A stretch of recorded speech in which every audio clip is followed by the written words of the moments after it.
Baik, rekan-rekan mahasiswa, kita mulai saja perkuliahan pada hari ini. Baik, Assalamualaikum warahmatullahi wabarakatuh. Selamat siang semuanya. Hari ini merupakan perkuliahan pertama ya di tahun ajaran 2001-2022 genap ya. Di semester ini kebetulan kalian akan bertemu dengan saya di mata kuliah prediktif analitik gitu ya, sama 16 kali atau 10 kali tatap muka ya ke depannya. Baik, mungkin untuk memulai kegiatan kita samakan persepsi dulu gitu ya tentang tata tertib gitu ya dari perkuliahan yang akan kalian ikuti. Oke, baik ya, mungkin sebelumnya saya akan menyampaikan ya bahwa dalam mata kuliah prediktif analitik ini ada teaching ya, yaitu Bapak Dr. Bambang Saras Yulistiawan ya, dan juga saya Bu Yuni Widiastiwi ya. Jadi nanti mungkin kami akan berputar atau berpindah kelas nanti setelah UTS ya. Jadi ini ada tim teaching dari mata kuliah prediktif analitik ya, nanti akan diampu oleh saya sampai dengan UTS. Nanti setelah UTS mungkin nanti oleh Pak Bambang gitu ya. Jadi kita akan berpindah tempat ya untuk mempermudah nanti ketika ini kuliahnya dosennya beda gitu kan, seperti itu ya. Jadi ini disampaikan di awal gitu ya biar kalian nggak bingung.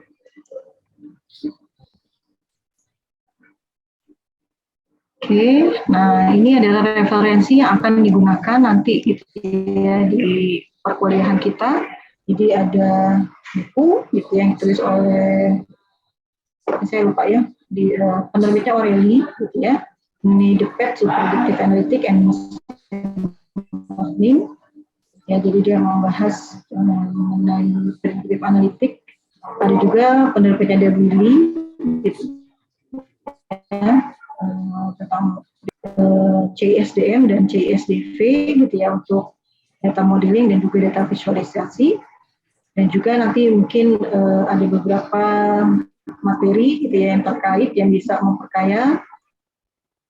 Oke ya, ini beberapa referensi ya. Jadi bisa kalian cari ini acuan kita gitu ya, walaupun apa namanya, mix gitu ya dengan beberapa sumber lain ya. Nah, kemudian tujuan yang diharapkan nih ya, setelah mengambil mata kuliah ini memiliki kemampuan menganalisis pola-pola hubungan antar variabel ya, kemudian bisa membuat sebuah model statistik, bisa prediksi nilai dari kejadian baru dan juga kejadian di masa depan. Oke, pertama ini data warehouse. Nanti setelah ini sistem basis data sudah diambil ya berarti ya. Oh, seperti itu ya. Oke. Iya Bu, benar.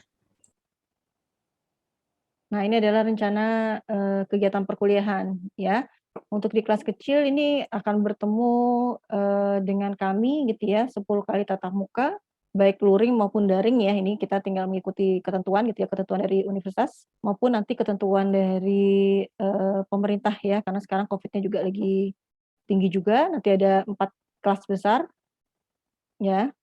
Kemudian nanti mungkin di setiap pertemuan akan ada pretest, posttest, kuis ataupun project ya. Jadi nanti di hasil akhir perkuliahan ini berbasis project ya. Mungkin nanti kami akan membuat entah itu dari dosen gitu ya, atau kalian sendiri yang menentukan siapa timnya gitu ya. Nanti akan kami sampaikan di awal-awal perkuliahan ya. Jadi kalian sudah bisa mempersiapkan diri. Kemudian nanti akan ada 2 kali ujian ya, UTS maupun UAS.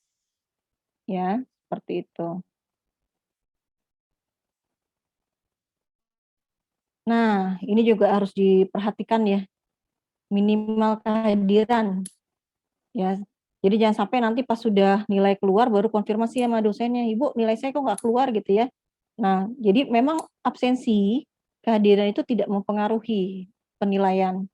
Tapi kalau absensinya kurang, nilainya ini tidak keluar, berarti sebenarnya sama aja ya.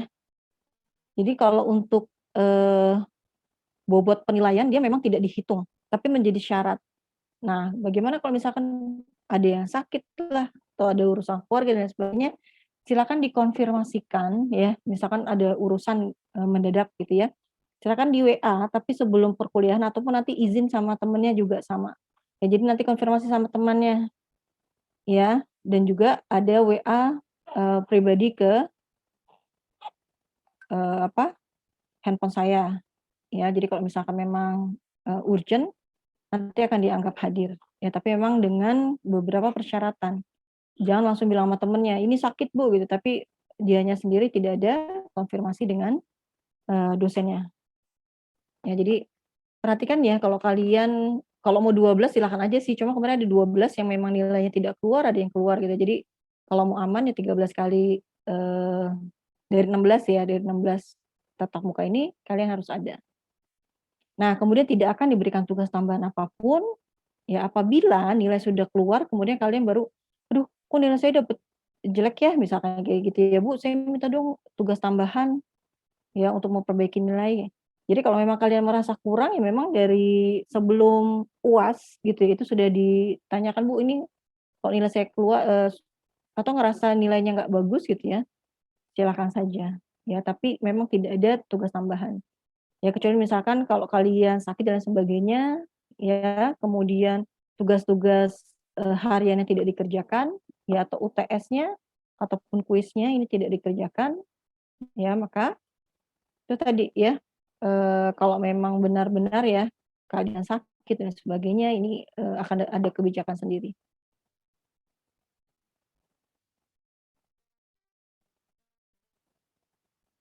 Nah, kemudian saya juga nggak mau ya nanti, ini karena tadi ya, hari ini mungkin kita Zoom-nya agak telat karena memang ada kendala teknis ya tadi, jadi sampai kita baru masuk tadi jam 12:30. Ya jadi maksimal ketidakhadiran itu 15 menit ya dari jadwal yang sudah ditentukan, ya seperti itu. Dan Anda ya ketika ini saya selalu absen online ya. Jadi nanti pas perkuliahan atau di pertengahan atau di akhir ini akan ada absensi kehadiran. Jadi kalau yang dipanggil tidak ada, ya terus, eee, kalian bilang, "Bu saya tadi hadir," gitu, tapi nggak ada buktinya nanti dianggap tidak hadir. Jadi ketika kalian masuk ke Zoom, ya nanti kalian, print screen saja ya. Takutnya misalkan pas lagi di absen panggil ternyata kalian nggak ada namanya gitu ya. Pas dipanggil nggak ada, nama kalian atau kalian nggak bisa, menginformasikan, minimal kalian punya bukti, "Ini loh Bu saya tadi hadir." Ya, jadi, ada, apa namanya, informasi ya bahwa kalian memang mengikuti perkuliahan, ya, seperti itu. Jadi kalau bisa nanti, apa namanya, di setiap kalian masuk kuliah, kalau kepental kalian sudah memiliki bukti. Satu dong.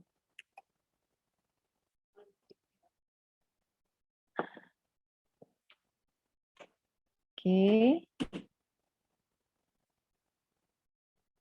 Nah, ini tata tertib ya. Ini kalau misalkan kita melakukan perkuliahan, luring ya.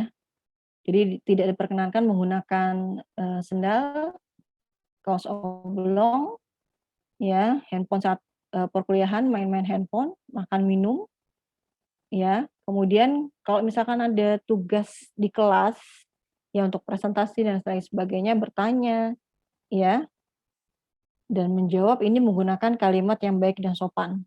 Ya, tidak diperkenankan menggunakan, bahasa gaul, lu, gue gitu ya, dan sebagainya, tapi menggunakan kalimat yang sopan. Oke, ya. Itu beberapa ketentuan ya, jadi ini merupakan kontrak, perkuliahan antara, kalian dengan kami gitu ya, selaku dosen pengajar. Jadi nanti pas saat di tengah-tengah nggak ada lagi pertanyaan lagi, "Bu, nilai saya jelek," dan sebagainya misalkan gitu ya, atau nilai saya nggak keluar karena absensinya kurang, karena di awal sudah disampaikan. ya. Oke, baik. Nah, di sini ada, konsep mengenai prediktif analitik. Oke, prediktif analitik ini apa sih sebenarnya gitu ya? Kok ada kalimat prediktif? Nah, mungkin kalau kalian, pernah membaca ya, mau nggak mau pasti, apa namanya, minimal kalian pernah lah ya, secara nggak sengaja atau mengikuti perkembangan gitu ya, ikut seminar dan sebagainya gitu kan. Ini biasanya akan ada atau muncul ya, beberapa ide mengenai bagaimana melakukan prediksi. Balik lagi ya, kalau dulu mungkin kita, belajar gitu ya, atau mengetahui apa yang terjadi sekarang ya sekarang gitu. Tapi kalau sekarang, eee, era perkembangan teknologi informasi dan komunikasi gitu ya, kemudian sudah masuk revolusi industri 4.0 gitu ya, ini mau tidak mau kita harus bisa memprediksi ke depan ya. Nah, fungsinya untuk apa? Sama seperti, kalau kita bilang ya, "Hari ini terang sekali nih," gitu ya. Biasanya kalau orang bilang hari ini cerah, terang sekali, udaranya panas sekali, kita bisa memprediksi apa? Ya, coba ya, yang ada. Nah, apalagi saat ini ya, kita butuh apa? Bagaimana melakukan prediksi terhadap, suatu kasus tertentu gitu ya. Jadi kok di sini disebutkan ya, analitik prediktif menggambarkan serangkaian teknik analitik, nah, dan statistik. Jadi kalau kalian lihat ya, diperhatikan ya bahwa di dalam kita memprediksi ini mau nggak mau pasti, eee, membutuhkan gitu ya, keilmuan ya, perhitungan ya berbasis statistik. Ya banyak perhitungan yang memang bisa digunakan ya. Jadi untuk mengembangkan model yang digunakan untuk memprediksi peristiwa atau perilaku di masa depan, ya, seperti itu. Sama ya, kayak sekarang orang, berlomba-lomba, kalau kemarin mungkin mereka rata-rata main apa, Bitcoin gitu ya, wah Bitcoin ke depannya bagus nih gitu ya. Jadi banyak orang tiba-tiba atau main trading gitu ya, kalau trading itu kan kalau dia berhasil uangnya banyak, tapi kalau enggak, kalau dia nggak bisa memprediksi itu yang bahaya, dia bisa rugi banyak. Nah bagaimana supaya, apa yang kita kerjakan ini tidak terlalu membawa dampak yang negatif. Ya, seperti itu. Jadi sama ya, atau, eee, cara yang paling sederhana sih gitu kan, kalau sekarang mungkin kalian, masih kuliah dari rumah ya, tapi ketika kalian sudah kuliah offline, berarti kalian harus bisa apa, memprediksi berapa waktu yang kalian butuhkan perjalanan dari rumah ke kampus, kecepatan. Oke, pakai jarak tempuh tinggal dibagi ya berapa lama, kecepatan yang digunakan, sehingga bisa ketahuan nah, sama kayak saya misalkan gitu ya, saya itu di rumah ke kampus bisa ada 3 waktu ya. Jadi waktu itu sebenarnya bisa dibagi 3, waktu yang pesimis, waktu yang optimis, dan waktu yang paling memungkinkan, ya. Waktu pesimis ini adalah waktu di mana benar-benar misalkan kondisi macet gitu ya, unkondisional lah gitu ya, kondisi macet, misalkan ada kecelakaan dan sebagainya ini mungkin, rata-rata bisa lebih sangat lama gitu.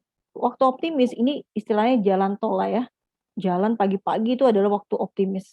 Jadi dari rumah saya, ya di Depok itu, sampai sini tuh pernah cuma hanya sekitar, eee, 30 menit, cepet banget ya karena subuh-subuh, 30 menit. Ya, kemudian ada juga waktu yang paling memungkinkan. Waktu paling memungkinkan ini memang rata-rata setiap hari dengan kondisi lalu lintas yang macet dan lain sebagainya, ini kita sampai gitu. Ya, jadi waktu optimis 30 menit, waktu yang paling memungkinkan sekitar 1 jam 15 menit atau 1 jam 30 menit. Nah, waktu pesimis ini bisa sampai 2 jam. Itu kita bisa melakukan prediktif, seperti itu, memprediksi. Nah, berarti ada juga proses pembelajaran ya, karena tadi saya bisa menentukan ada 3 waktu karena apa? Oh, karena kekerapannya sering, ya. Oh, kalau misalkan normal nih saya cepet nih, ya, seperti itu, ya. Jadi kita bisa memprediksi peristiwa atau perilaku yang, di masa depan. Jadi kita bisa memberikan saran, ya, apa saja yang harus dikerjakan. Nah, kalau kita lihat ya, di prediksi analisis ini adalah cabang dari advance analytic ya, yang menggunakan prediksi untuk mengetahui kejadian di masa yang datang. Jadi ini, eee, bukan hanya dukun-dukun gitu ya, atau ahli-ahli ramal yang bisa memprediksi kejadian di masa datang. Tapi sekarang dengan perkembangan, ilmu pengetahuan, ini sesuatu data historical yang lama, ini bisa kita olah untuk mendapatkan informasi yang, eee, baru ya, sehingga kita bisa memprediksi masa depan. Nah, makanya di sini disebutkan ya, prediksi analisis adalah teknik dari data mining. Jadi dia ada data mining-nya, statistiknya, ada modeling-nya, ada machine learning, artificial intelligence, ya untuk menganalisis data sekarang dan juga memprediksi di masa datang. Jadi kalau kalian lihat ternyata prediktif analitik ini gabungan dari banyak theoretical ya, seperti itu. Nah, kalau ilmu statistik ini sepertinya, memang tetap, akan terus digunakan gitu ya, karena untuk, proses perhitungan dan sebagainya ini pasti, kita akan menggunakan, ilmu statistik ini.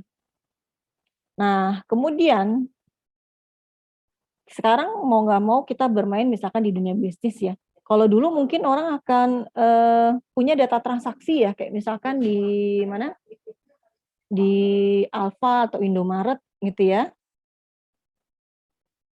mereka punya data transaksi. Nah, nggak pernah diolah, langsung dibuang. Tapi kalau sekarang konsepnya apa? Punya data yang banyak ya, punya data yang banyak ini, nanti tinggal dilakukan apa, pengolahan data kan gitu. Ya, dari pengolahan data ini, kita akan bisa melihat, pengetahuan-pengetahuan baru gitu ya, yang bisa membantu organisasi di dalam memberikan atau mencari ya peluang-peluang apa saja yang mungkin ada. Ataupun dia juga bisa mencari ya resiko-resiko apa yang mungkin muncul ya, misalkan, data log transaksi ya ada kejahatan misalkan gitu ya, ada, insiden-insiden keamanan sistem ini bisa juga dideteksi dengan menggunakan predictive analytic misalkan seperti itu.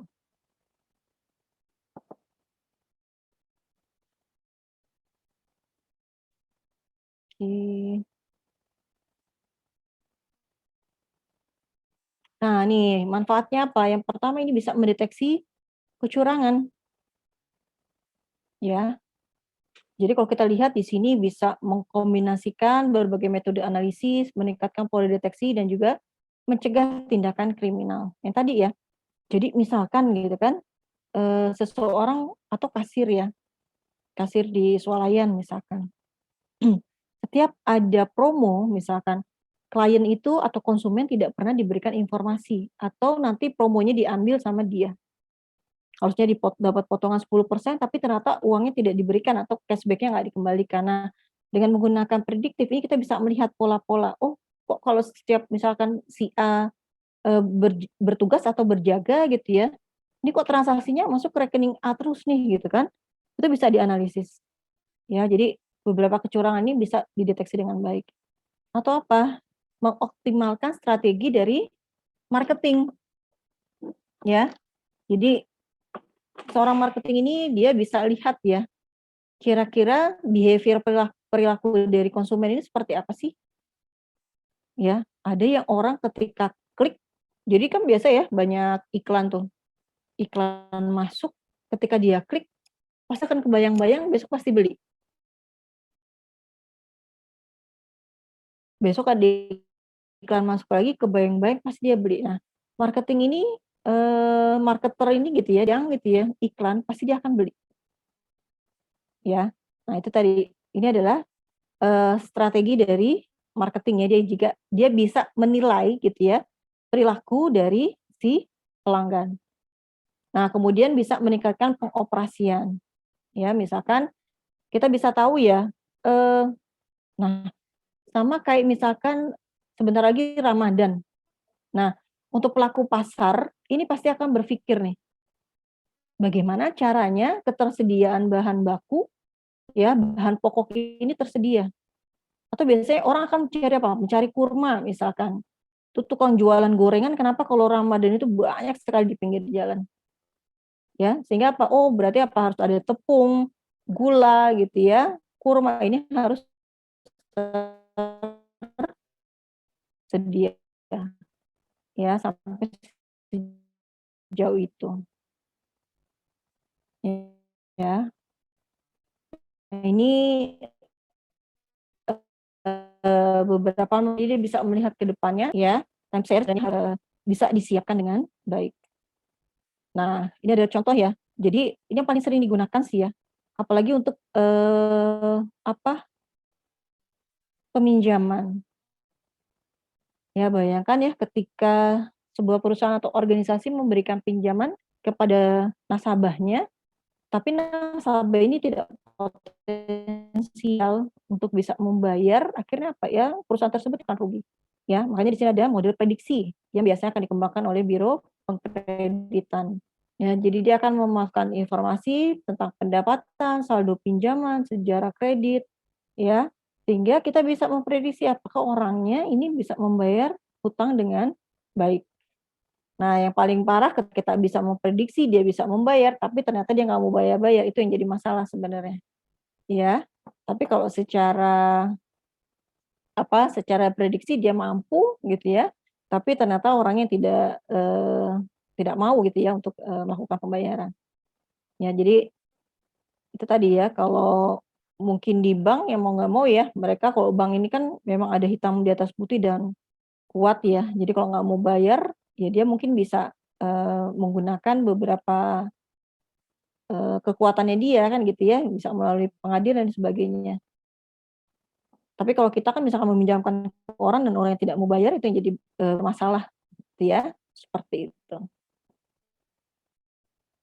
Nah ini contoh ya ketika tadi ya biro pengkreditan ini menggunakan, aplikasi gitu ya, ataupun sudah memiliki model prediksi, nah dia bisa memberikan apa manfaatnya ya, memberikan dasar kuantitatif ya, ada perhitungan untuk mengenali, berlatih ya, dan juga menilai peluang secara rasional.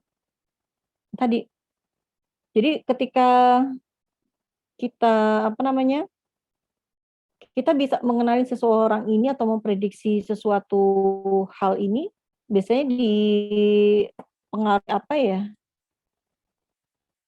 eee, bentar ya, Sabila Sabila Sabila,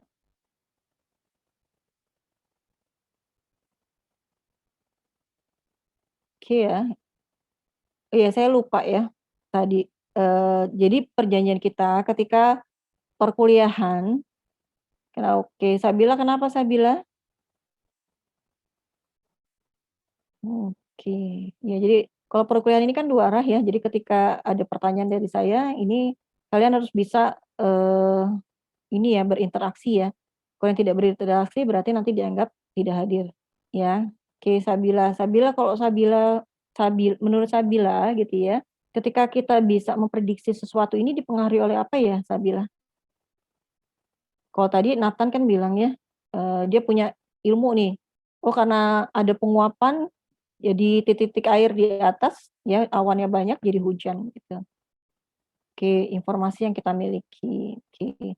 Informasi ini dapat dari mana ya Sabil?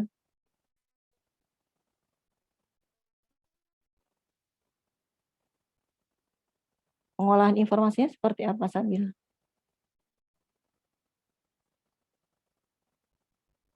Oke, dari pengulangan kejadian, baik ya. Jadi kalau kita lihat ya, eee, dia bisa nih memiliki ya untuk bisa melakukan prediksi. Karena tadi dia punya informasi, informasinya berasal dari mana tadi? Dari pengulang kejadian, karena ada proses pelatihan ya berulang, terus melatih, terus ya mau nggak mau akhirnya terbiasa.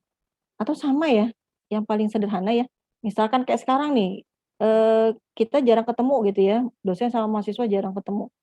Jadi mungkin ketika di jalan kita ketemu nggak begitu ngeh ya. Tapi kalau misalkan saya gitu ya, ketemu dengan kaprodi kalian, Bu Ati misalkan, karena setiap hari ketemu, mungkin Bu Ati ganti baju, tapi model jalannya, model postur tubuhnya gitu ya, walaupun jaraknya jauh mungkin saya akan tahu, itu kayaknya Bu Ati deh, misalkan seperti itu. Karena tadi polanya itu sudah nempel di, kita gitu ya, proses inferensinya itu berjalan dengan cepat. Tapi kalau jarang ketemu mungkin ya kayak kemarin ya, ada mahasiswa nggak tahu kaprodinya siapa sih gitu ya, dan lain sebagainya. Karena memang mungkin ya tadi, dia nggak baca informasi gitu ya, nggak mau tahu cari informasi juga gitu. Jadi ketika kalian nggak tahu ya berarti kalian harus cari tahu bagaimana caranya. Nah, sekarang sudah ada web, ya carilah di web Evika bagaimana ya, kalau nggak ada juga ya itu tadi kalian ikutlah misalkan Instagram-nya BEM gitu ya, atau perkumpulan mahasiswa yang bisa membantu kalian ya. Jadi kalian minimal punya informasi yang terbarukan. Nah, kemudian dengan adanya prediksi ini gitu ya, model prediktif ini bisa mengidentifikasi tipe individu yang akan ditargetkan. Ya. Kayak misalkan gitu ya, eh, orang ini nggak pakai WhatsApp, ya berarti dia harus cari Telegram. Atau orang ini susah sekali nih kalau ditelepon nggak diangkat-angkat. Mendeteksi orang ini, ya udah kirim ke email. Walaupun mungkin nggak setiap hari dia buka email, tapi mungkin dalam seminggu pasti dibuka, pasti dibaca. Atau nggak punya telepon, nggak punya email. Berarti kita mengirim ke alamat rumah pakai surat. Ya, kemudian apa? Pesan apa yang harus digunakan untuk berkomunikasi dengan mereka? Ya, jadi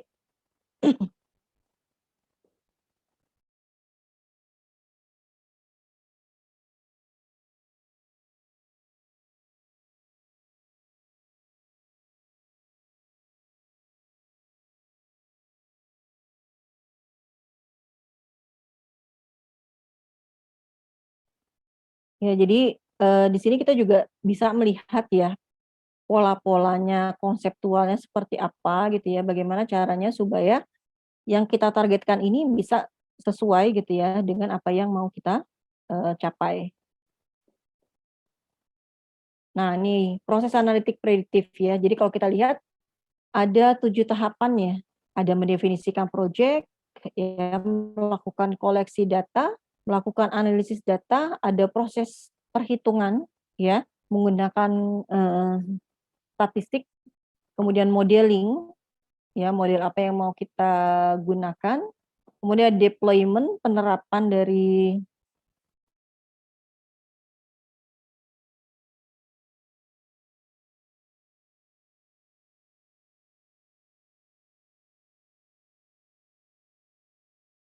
ya ada deployment, ini menerapkan modeling tersebut sampai kita melakukan pemantauan. Ya, jadi di sini di pemantauan ini kita akan melihat ya apakah memang model yang kita gunakan ini sudah sesuai atau belum. Ya, ini tahapan ya define project, data collection, data analysis, statistik, modelnya sampai pemantauan ya di monitoring. Menentukan project ya. Bagaimana cara kita menentukan project? Ya, jadi kita bisa menentukan hasil proyek yang akan diprediksi, hasil kerjanya seperti apa yang kita inginkan, lingkup usahanya sampai sejauh mana. Jadi kita harus menentukan batas ya, batas proyek yang akan kita kerjakan. Ya, karena semakin besar ini pasti butuh waktu yang semakin lama. Tujuan dan prospek bisnis, identifikasi set data yang akan digunakan. Ya, jadi ketika kita melakukan, kita membuat, memprediksi suatu hal gitu, kita harus tahu dulu nih, dataset yang kita, gunakan apa, ya. Dan juga kita lihat juga sejauh mana lingkup dari usaha gitu ya, ataupun dari project yang mau kita bangun. Jadi jangan sampai juga terlalu luas atau terlalu kecil, ya.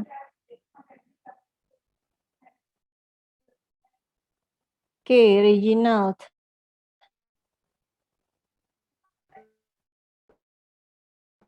Ya, Bu. Oke. Kalau menurut Regina gitu ya, untuk kalau kita punya data hanya sekitar 5 record saja dengan kita memiliki data yang besar gitu ya, kira-kira mana yang lebih baik ya, atau data yang sedang-sedang saja? Kalau menurut Regina. Yang lebih besar mungkin Yang lebih besar. datanya. Kenapa? Alasannya apa, Regina? Kalau menurut kamu Mungkin karena kenapa, Regina?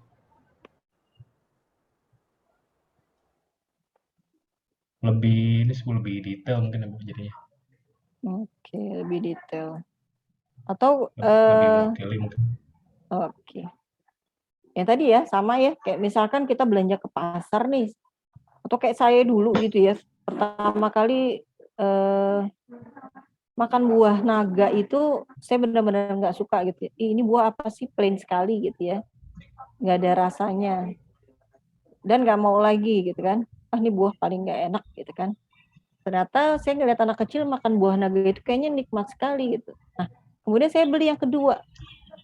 Oh, ternyata buah naga itu enak, manis, segar.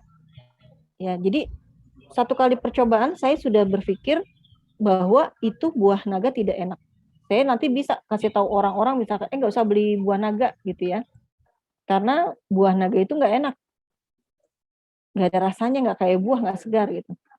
Tapi pas saya beli kedua, itu baru saya menemukan rasa, oh ternyata buah naga itu rasanya enak juga, ada manis-manisnya gitu. Yang ketiga, yang keempat, dan semakin lama saya semakin belajar, oh ternyata buah naga itu ada yang memang belum manis, ada yang rasanya sudah manis, ada yang rasanya terlalu manis.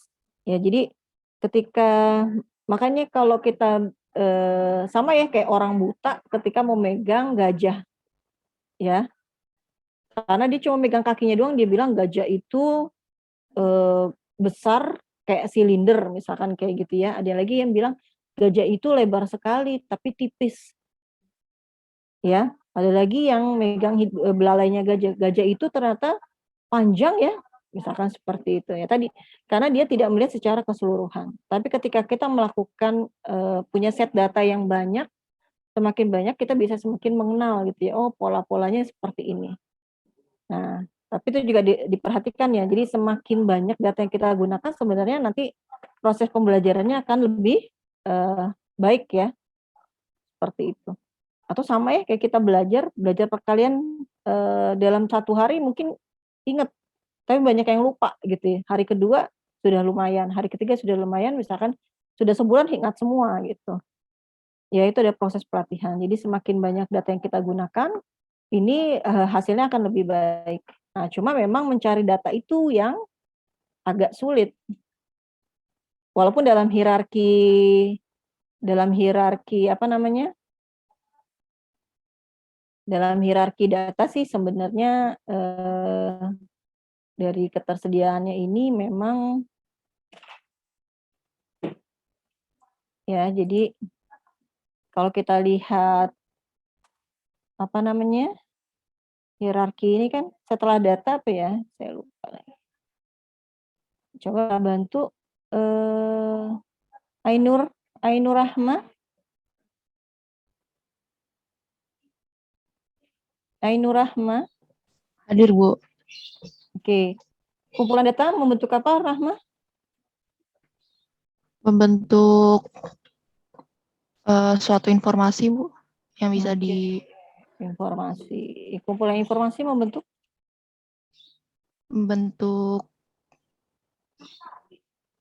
dari informasi-informasi itu kamu bisa membentuk apa, Nak? bisa Atau membuat suatu kesimpulan. kesimpulan. Kesimpulannya banyak bisa membentuk apa?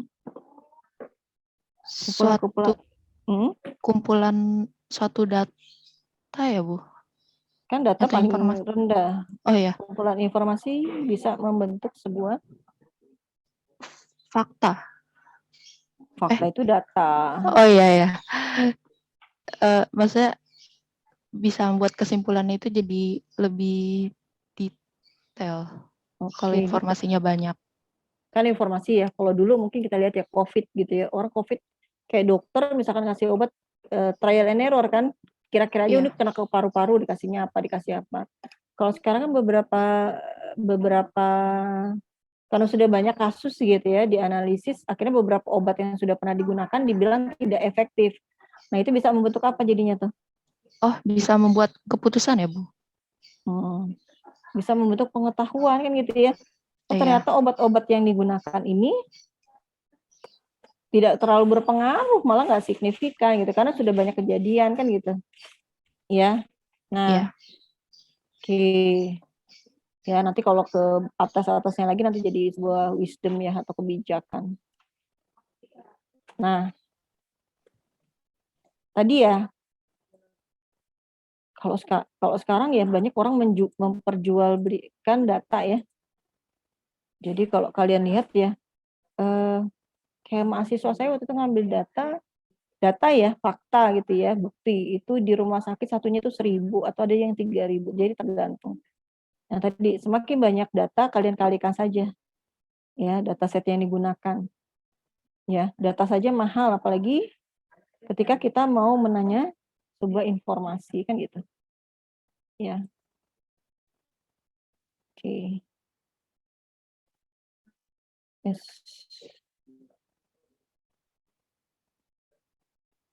Nah, kemudian apa?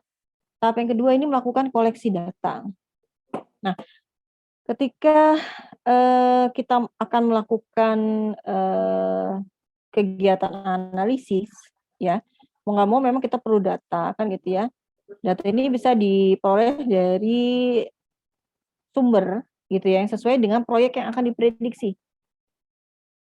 Ya, kalian lakukan proses pengkoleksian, pengumpulan data, ya.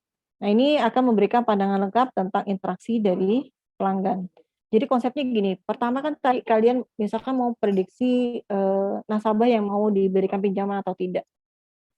Ya, kita tentukan datasetnya. Oh, berarti dataset nasabah yang mau melakukan peminjaman uang. Ya, kemudian apa? Ya udah berarti misalkan kita masuk ke divisi peminjaman. Ya, kemudian kita kumpulin, kamu mengambil datanya kapan? Kita tentukan periode waktunya misalkan. Ya udah deh dari tahun 2000 kita mau lihat nih apakah Covid ini berdampak gitu ya terhadap keuangan nasabah dari periode 20 nih tahun 2020 sampai 2022 ya rekodnya. Terus mau apa nih pekerjaannya apa? Oh, jangan yang pegawai negeri atau TNI Polri gitu ya atau yang memang BUMN gitu ya ataupun Pemda karena mereka gajinya sudah tetap. Kita cari yang bekerja di swasta misalkan. Ya, itu tadi kita tentukan. Ya. Nah, itu baru nanti kita lakukan koleksi data. Nah, datanya sudah ada, kita melakukan apa? Pembersihan. Ya. Jadi ada proses pembersihan dari data nih. Ya. Oke, kenapa sih kok data ada yang dibersihkan sih kan gitu. Nah, kenapa data bisa kotor ya? Juan Prima? Juan? Yes. Iya, Bu. Kalau menurut Juan pembersihan data itu apa sih konsepnya atau kenapa kok data perlu dibersihkan ya? Kalau menurut saya karena data itu yang data yang kita dapatkan atau data yang kita peroleh itu masih bersifat general, tidak sesuai dengan apa yang mau kita fokuskan untuk mencari informasi gitu. Oke. Iya. Jadi masih banyak data-data Jadi yang sebenarnya tidak dibutuhkan gitu. oke. Misalkan gitu ya, kalau kalian mengisikan kayak data nasabah, mungkin akan ada ini ya, misalkan ada hobinya gitu ya, kemudian ada alamatnya, ada nomor teleponnya, misalkan gitu ya. Nah, untuk memprediksi apakah dia ini survive gitu ya ketika pandemi kan mungkin alamat email nggak diperlukan gitu ya.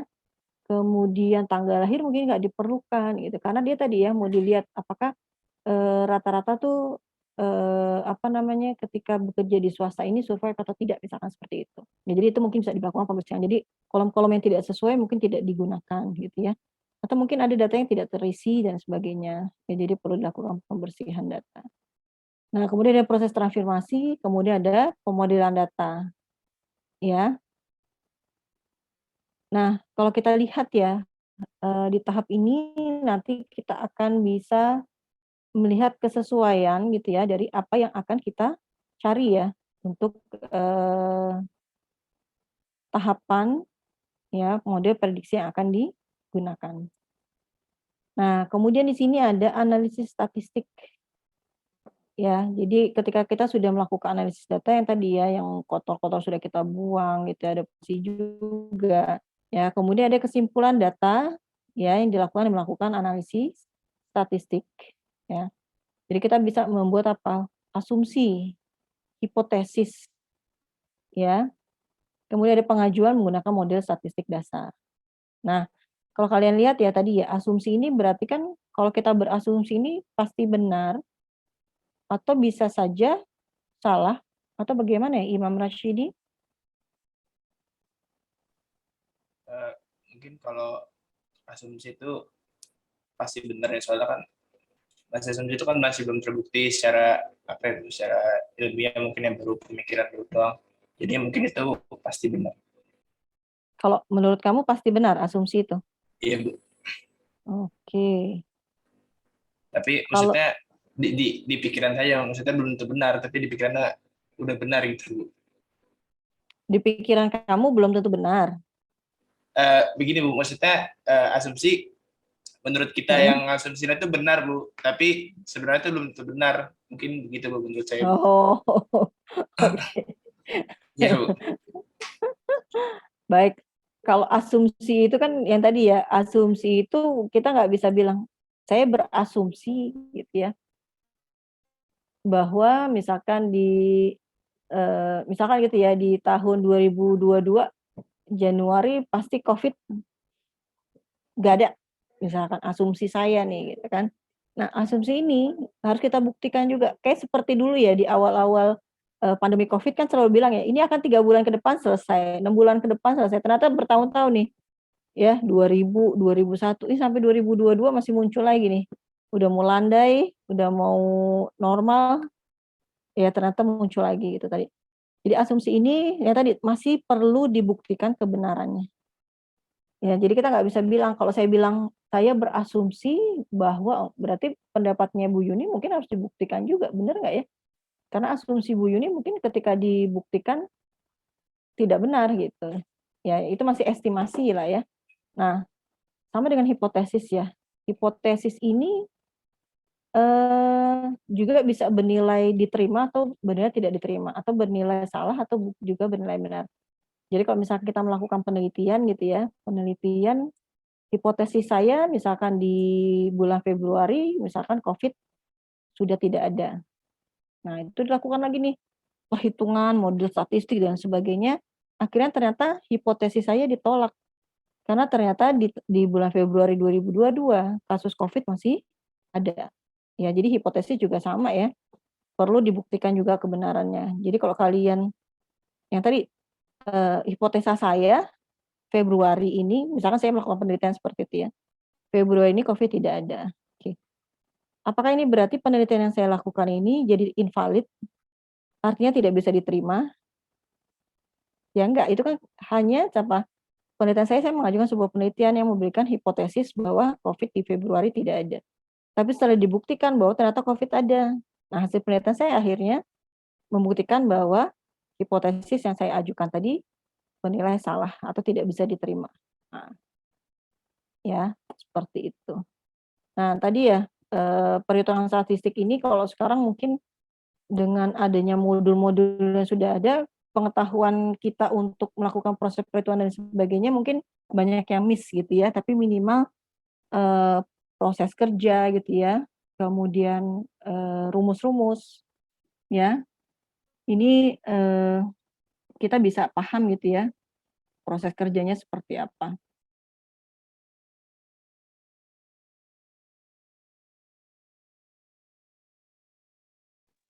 ya, seperti itu. Karena kayak di ilmu komputer kan juga sama ya, terlalu banyak model teori yang memang mau nggak mau kita gunakan ya. Bahkan di ilmu ekonomi pun itu banyak juga proses perhitungan yang bisa digunakan gitu ya untuk bisa melakukan sebuah prediksi dan sebagainya. Nah, kemudian masuk ke modeling, ya. Jadi itu kita sudah siapkan ya, data sudah ada, proses screening-nya sudah ada, datanya sudah lengkap gitu ya, baru kita bikin modeling. Ya, ini membuat model prediksi akurat tentang masa depan. Ya, jadi ini ada kemampuan dalam menentukan opsi solusi menggunakan evaluasi multimodel. Ya, jadi kita bisa menggunakan beberapa model ya, tergantung dari kebutuhan atau apa yang sudah kita tentukan. Ya, kita mau cari apa sih? Tingkat kerumitannya bagaimana sih dan sebagainya, ini juga disesuaikan. Sama ya, kayak misalkan kita mau paling sederhana lah ya, gitu kan. Kayak kita mau minum aja gitu, ada orang yang minum yang penting air putih, selesai minum. Tapi ada orang yang memang harus combine. Air putih gitu ya, dicampur agak-agak manis sedikit gitu ya, supaya memberikan penyegaran. Tadi model-model itu ya nanti bisa kita tentukan ya, disesuaikan dengan kebutuhan atau membandingkan dari model yang ada, algoritma yang ada, misalkan seperti itu. Ya. Kemudian ada predictive model deployment, ya. Nah, model deployment ini gitu ya, ini bisa melakukan penyebaran hasil analisis, ya. Jadi kita bisa memberikan gitu ya,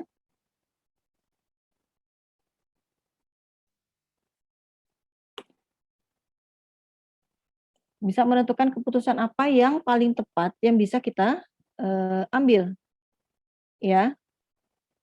Jadi kita bisa lihat ya, mendapatkan hasil laporan dan output, ada otomatisasi keputusan berdasarkan pemodelan, ya.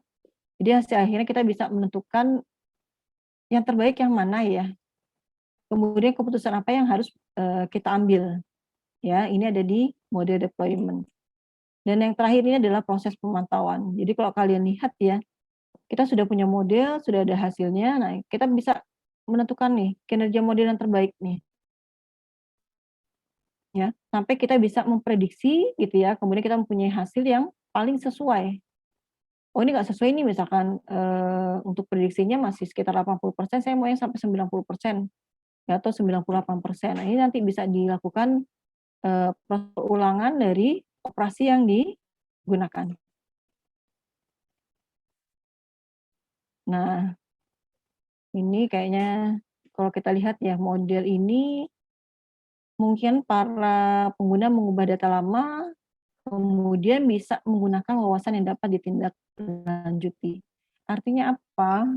Ya, jadi kalau kita memiliki banyak data gitu ya, data-data historical gitu, ini kita bisa gunakan untuk bisa menemukan sebuah pengetahuan baru, ya yang nanti bisa kita gunakan gitu ya untuk memperbaiki ya, ataupun memberikan saran dari beberapa permasalahan yang muncul di dalam organisasi. Nah, ini beberapa tipe model dari prediksi ya. Ada model nilai seumur hidup pelanggan, waduh. Ya, jadi kalau ini sebenarnya menentukan pelanggan yang paling mungkin, ini contoh ya, yang berinvestasi lebih banyak dalam produk dan layanan ya, dari perusahaan yang kamu miliki gitu ya, seperti itu. Nah, kalau kita lihat ya di sini karena model-model konsumen ya atau pelanggan ini kan modelnya berbeda-beda ya. Kalau seperti ini kita bisa lihat ya, atau sama kayak misalkan kita punya data atau Facebook ya. Sebenarnya Facebook itu bisa melihat ya, Facebook, Twitter, Instagram. Dia bisa melihat behavior misalkan kalau dia mau lihat ya behavior orang Indonesia aja dia bisa tahu. Orang Indonesia itu rata-rata nge-tweet-nya jam berapa sih? Atau nge-share apa saja sih dokumen yang di-share gitu, dia bisa tahu ya seperti itu. Nah, mungkin untuk beberapa kasus khusus misalkan buat badan intelijen ketika punya data itu mungkin bisa digunakan gitu. Ya, sampai seperti itu. Kemudian bisa juga melihat apa? Model segmentasi dari pelanggan. Ya, jadi kita bisa lihat atau kita bisa membagi pelanggan berdasarkan apa? Perilakunya juga sama karakteristik. Ya. Jadi kalau pelanggan ini potensial nih, kalau belanja dia nggak pakai perhitungan, dia suka langsung beli. Kalau yang ini nih pelanggan ini ngirit nih gitu ya. Kalau beli kadang-kadang aja nih, dalam 1 tahun kadang beli kadang enggak, misalkan seperti itu ya untuk melihat ya, apakah orang ini memang loyal terhadap, perusahaan atau tidak, misalkan seperti itu. Kemudian ada maintenance model, ya jadi ini kemungkinan kerusakan, peralatan ya. Jadi misalkan untuk di industri gitu ya, di otomotif, dia kan bisa memprediksi dalam 6 bulan ke depan apa saja yang harus diperbaiki, misalkan gitu ya, kira-kira apa saja yang harus sudah disiapkan. Jadi jangan sampai misalkan kebutuhan untuk, memperbaiki banyak, tapi kesiapan dari bahan baku tidak ada, ya, seperti itu. Kemudian ada model jaminan kualitas. Ya, jadi ini bisa juga untuk mencegah apa, kecacatan gitu ya, atau adanya, produk-produk yang tidak lolos dari quality control, ya, seperti itu. Jadi karena kalau misalkan perusahaan-perusahaan besar kan ketika dia membuat sebuah produk kan gitu ya, mau tidak mau mereka biasanya bertanggung jawab gitu ya, ada garansi, ya. Jadi garansi itu kadang-kadang nyesek juga ya. Nah, kayak perusahaan-perusahaan tersebut sebenarnya dia bisa memprediksi, ya. Kenapa mereka bisa berani ya ngasih garansi seumur hidup misalkan, atau garansi 100 hari, 3 tahun. Pasti mau nggak mau dia sudah memiliki apa, memiliki prediksi. "Ah, ini alat ini kuat nih, ya, sampai berapa tahun." Tapi kemarin saya beli kipas angin garansi 5 tahun, belum sampai 5 tahun sudah bermasalah gitu. Tapi kan nggak mungkin juga, kalau orang sudah beli bermasalah pasti malas juga ngurus-ngurusnya gitu ya. Akhirnya ya cari, yang lain. Ya, cuma memang kalau untuk beberapa perusahaan besar dia memang berani ngasih garansi, ya garansi 1 tahun, 3 tahun, 5 tahun gitu ya. Tapi setelah 5 tahun 1 hari rusak, ya udah nggak dapat garansi kan gitu. Karena mereka sudah bisa memprediksi. Kemudian 3 metode prediktor populer ya, ada decision trees, ada analisis regresi, ada JST. Nah, kalau kita lihat ya, saya pikirnya kalian sudah pernah dapat nih berarti, kalau belum ya berarti nanti kita lebih, bisa belajar lebih detail ya. Nah, ada yang namanya decision tree ya, ini model klasifikasi. Nanti bagi data menjadi, himpunan yang, eee, menggunakan kategori variabel masukan. Ya, jadi ini bisa digunakan untuk pengambilan keputusan ya, menjadi kelompok yang berbeda. Nah, kenapa disebut decision tree gitu ya, karena dia memiliki apa, bentuk seperti pohon ya, pohon keputusan, pilihan yang bercabang. Jadi kalau kita lihat ini memang, bentuknya seperti pohon, ya. Nah ini contoh ya pengaplikasian dari decision tree, misalkan menilai peluang pertumbuhan prospektif, menggunakan data demografi untuk menemukan calon klien ataupun, sebagai alat pendukung di beberapa bidang. Ya, jadi dia bisa, peluang pertumbuhan prospektif ya berdasarkan data historis. Jadi itu ya dari proses pembelajaran. Nah, kemudian ada data demografi untuk menemukan, calon klien ya. Jadi ini akan membantu, mereduksi banyaknya biaya yang digunakan ya untuk pengambilan, proses keputusan. Ya, kemudian juga bisa mengevaluasi yang tadi ya, kredit untuk mencegah, kerugian. Nah, misalkan contoh ya, di sini ada 2 tree ya, jadi kalau lihat di sini ada root gitu ya, di sini ada leaf ya. Nah, misalkan di sini ada define budget, kalau no dia akan cari alternative funding, ya, kalau tidak dia akan leave it alone gitu, kalau yes dia akan sort out dari, funding-nya. Ya, sampai cari kedalaman, sampai dia menjadi leave saja. Ya, ini menjadi sebuah keputusan, akhir, ya. Atau misalkan di sini each lebih besar dari 40 gitu ya. Kalau iya apakah home owner, ya kalau home owner dia akan give a credit, kalau enggak dia akan lihat income-nya. Kalau income-nya besar, kasih kredit, kalau enggak ditolak, misalkan seperti itu. Ya, ini yang disebut sebagai decision tree. ya.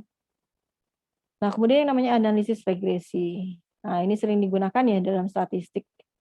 Jadi ada hubungan antar variabel bebas dengan variabel tidak bebas, ya bisa bentuknya linear, logaritmik, adiktif maupun multiplikatif.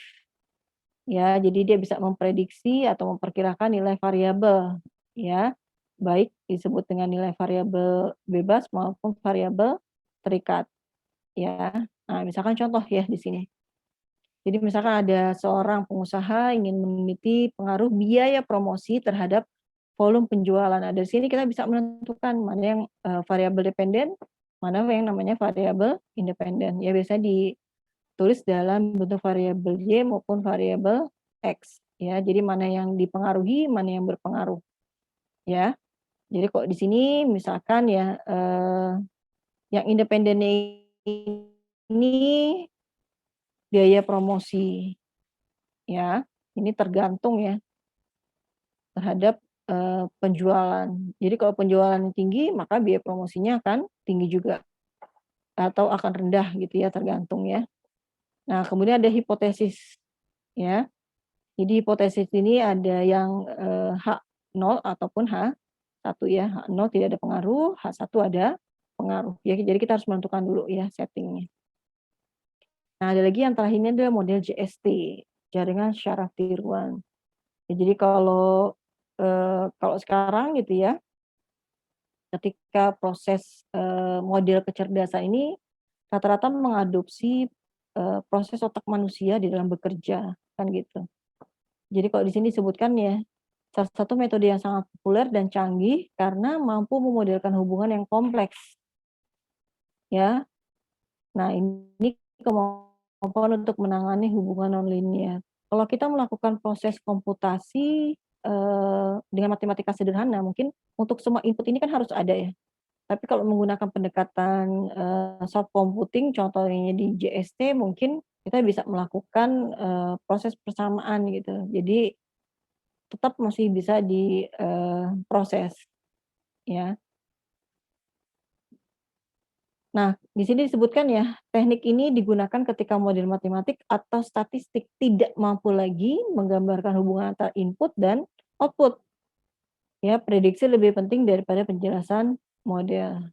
Ya, nah tadi ya dia meniru pola pikir dari jaringan saraf tiruan yang dimiliki oleh manusia. Ya, jadi kalau kita lihat ya, nah di sini otak manusia. Kok manusia bisa ya? Ya tadi, kok dia bisa memprediksi ya nanti siang hujan atau kalau kita jalan lewat sini biasanya macet. Tadi ini ada proses pembelajaran nih. Ya, kita biasanya apa tadi? Kalau kita sudah terbiasa ketemu teman kita, ini menjadi sebuah input. Oh, dia cara bergeraknya seperti ini, cara berjalan seperti ini, suaranya modelnya seperti ini, kemudian model pakaiannya seperti ini. Ada proses pengolahan menghasilkan sebuah output. Ini akan terus berulang gitu ya. Semakin banyak input, proses pembelajaran ini menjadi semakin cepat. Bukan asumsi prediksi gitu ya. Pengenalan pola ini dengan lebih baik apabila inputnya juga banyak. Tapi ketika kita mempunyai input hanya sedikit gitu ya, mungkin agak lambat ya proses pembelajarannya. Seperti itu. Artinya gini ya, bukan berarti ketika kita belajar kita akan dikasih input sampai 100. Sama kayak otak manusia ya, ketika kita disuruh belajar mungkin sehari suruh baca buku algoritma setebal ini harus selesai. Bukan berarti begitu ya, tapi ada proses belajar yang memang kontinu, terus dan berulang. Ya. Nah, ini adalah proses otak manusia bekerja. Ya, jadi ada proses inferensi. Ya, dari input ada proses inferensi, pengambilan kesimpulan sampai dia bisa menghasilkan sebuah output. Nah, ini adalah pola artificial neural network yang mengadopsi pengetahuan atau cara berpikir otak manusia. Sama ya, ada input, ya, ada hidden layer. Ini proses yang kita nggak tahu kerjanya seperti apa gitu ya. Ada output yang diharapkan. Ya, seperti itu. Nah, misalkan ya, ini contoh jaringan saraf tiruan memprediksi eksistensi program studi komputer misalkan. Jadi kalau ke depannya tuh kira-kira program studi komputer ini masih dibutuhkan atau enggak ya? Karena kalau kita lihat ya, akuntansi sudah pakai, ekonomi sudah menggunakan ilmu komputer, kedokteran medis ya sekarang sudah menggunakan alat-alat canggih untuk proses pembelajarannya. Ya teknik juga sama. Ya, teknik itu PLC gitu ya, dia programmingnya itu jago juga gitu ya. Jadi kalau anak-anak teknik mungkin dia algoritmanya juga bagus, bisa programming juga. Nah, makanya orang IT ini, orang komputer ini apakah masih dibutuhkan atau tidak ya? Kan gitu. Ketika dari semua sisi keilmuan ini sudah menerapkan ilmu komputer. Nah, itu tadi itu perlu dipertanyakan ya. Seperti itu. Jadi ini beberapa hal ya bahwa kita bisa apa namanya? Bisa menggunakan model prediktif ini disesuaikan dengan kebutuhan ya, seperti itu. Oke. Baik, demikian materi program pada hari ini. Semoga bisa memberikan pencerahan mengenai materi perkuliahan yang sudah disampaikan. Baik, saya akhiri. Wassalamualaikum warahmatullahi wabarakatuh.